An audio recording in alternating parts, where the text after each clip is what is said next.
Imagine un instant. Deux amis gagnent exactement le même salaire, 1000 euros par mois. Le premier gagne 1000 euros, le second aussi. 5 ans plus tard, le premier est endetté, stressé et n'a presque aucune épargne. Le second possède plusieurs milliers d'euros investis et son argent travaille pour lui. Comment est-ce possible? Ont-ils gagné des salaires différents? Non. Ont-ils eu plus de chance? Pas forcément. La différence se résume à une seule chose, la façon dont ils gèrent leur argent.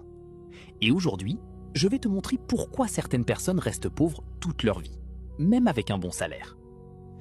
La plupart des gens pensent que leur problème est le manque d'argent. Pourtant, le problème n'est pas combien tu gagnes, mais ce que tu fais avec ce que tu gagnes. Chaque fin du mois, le salaire tombe sur le compte et immédiatement, l'argent commence à disparaître. Factures, restaurants, vêtements, abonnements, téléphone, sorties, achats impulsifs. Résultat, quelques jours plus tard, le compte est presque vide. Puis, on attend le mois suivant et le cycle recommence encore et encore. C'est ce qu'on appelle la course du hamster financier. Tu travailles pour l'argent, mais ton argent ne travaille jamais pour toi. Voici maintenant l'erreur la plus coûteuse que commettent la plupart des personnes. Lorsqu'elles reçoivent leur salaire, elles payent tout le monde avant de se payer elles-mêmes. Elles payent leurs propriétaires, leurs fournisseurs d'accès Internet, leur opérateur téléphonique, les magasins, les loisirs et toutes sortes de dépenses. Puis, à la fin du mois, elles essaient d'épargner ce qu'il reste. Mais il ne reste presque jamais rien. Les personnes financièrement intelligentes font exactement l'inverse. Dès qu'elles reçoivent leur salaire, elles mettent de côté une partie de cet argent. Même 10%, même 5%. Le montant importe moins que l'habitude. Elles se payent d'abord elles-mêmes avant de payer les autres. Imagine maintenant que tu gagnes 1000 euros par mois et que tu décides d'épargner seulement 100 euros chaque mois. Cela ne semble pas énorme. Beaucoup de gens dépensent cette somme sans même s'en rendre compte. Pourtant, 100 euros par mois représentent 1200 euros par an. Sur 10 ans, cela représente déjà 12 000 euros, sans compter les intérêts ou les gains potentiels si cet argent est investi intelligemment. C'est là que beaucoup de personnes se trompent.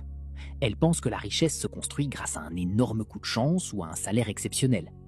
En réalité, la richesse se construit grâce à de petites décisions répétées chaque mois pendant plusieurs années.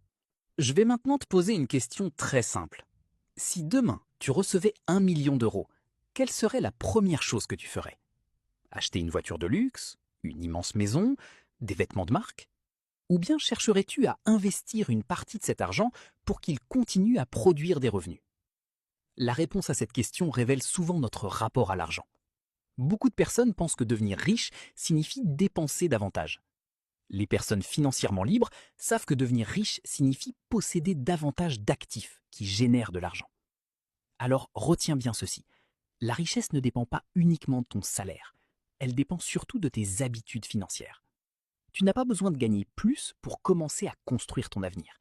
Tu as besoin de mieux gérer ce que tu gagnes déjà. Chaque euro que tu dépenses est un choix. Chaque euro que tu épargnes est une graine plantée pour ton futur. Et plus tu commences tôt, plus cette graine aura le temps de grandir.